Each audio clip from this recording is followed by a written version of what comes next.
suis installé depuis 2010 sur 60 hectares, que de l'herbe.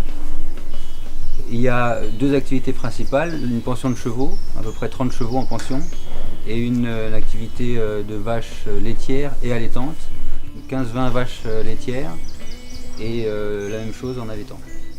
L'élevage laitier s'est imposé petit à petit dans la réflexion, parce que ça pousse vraiment le processus de transformation et le contact derrière avec les gens. On peut faire plein de choses avec du lait, donc c'est ça qui me motive, c'est le fait d'avoir tous les jours des challenges nouveaux. J'étais parti sur une filière de droit et de management dans le vin et puis dans l'agroalimentaire, mais voilà, pas assez de concret. Donc plutôt que d'attendre la crise de la quarantaine, j'ai fait la crise de la fin de vingtaine et j'ai tout de suite réenchaîné avec un bac pro que j'ai fait par correspondance et qui m'a permis derrière de m'installer en 2010. C'est un challenge tous les jours, comme ça on aborde les différentes thématiques avec les gens. Les gens sont toujours très curieux du métier.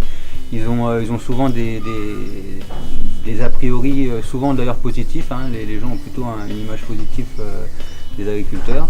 Le quotidien est assez dur, mais toujours différent, toujours des choses à améliorer, donc c'est ça on n'en fait jamais le tour, c'est ça qui est motivant.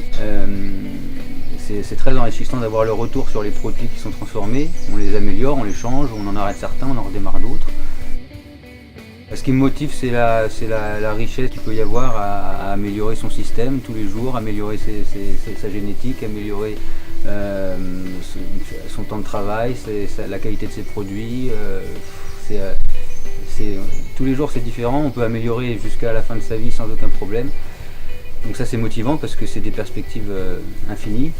Et puis sur l'avenir, c'est vrai que je pense que lever un petit peu le pied, parce que l'élevage laitier, transformation, c'est quand même très lourd, donc le faire encore pendant plusieurs années, mais penser tout doucement à faire peut-être une transition vers de l'allaitant ou rechercher peut-être une association, enfin voilà. Et c'est un travail d'avenir, c'est un métier, je suis persuadé que c'est un métier d'avenir, parce que les gens veulent consommer des produits de qualité, ils veulent être au contact de ceux qui les produisent, ils veulent comprendre comment ça arrive dans leurs assiettes. C'est un métier où il n'y a pas de chômage, où on peut faire des heures, il n'y a aucun problème et qui est passionnant. Ceux qui veulent s'installer et qui sont passionnés, allez-y. Par contre, c'est beaucoup d'heures, c'est beaucoup aussi de galères, mais il faut être accrocheur et quand on s'accroche, ça finit toujours par se solutionner. Il faut aimer ça, c'est la passion.